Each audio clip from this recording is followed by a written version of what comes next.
鐘聲響起居家的歲後，在他生命裏彷彿大應唏噓。黑色肌膚給他的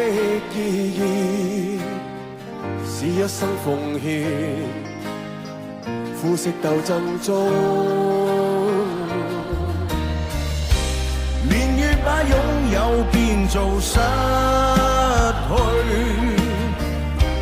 疲倦的雙眼帶着期望，今天只有殘留的軀殼，迎接光輝歲月，風雨中抱緊自由。一生經過彷徨的掙扎，自信可改變未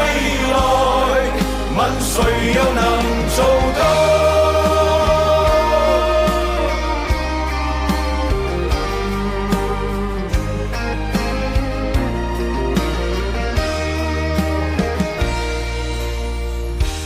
可否不分膚色的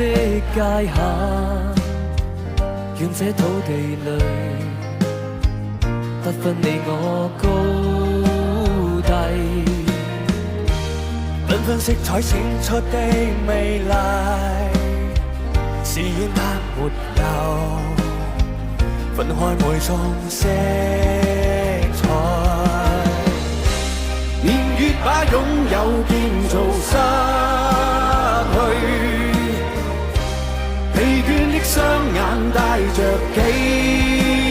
望，今天只有殘留的軀殼，迎接光輝歲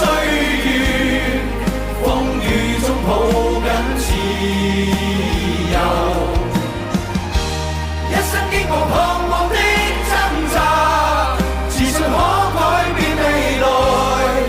問誰又能做到？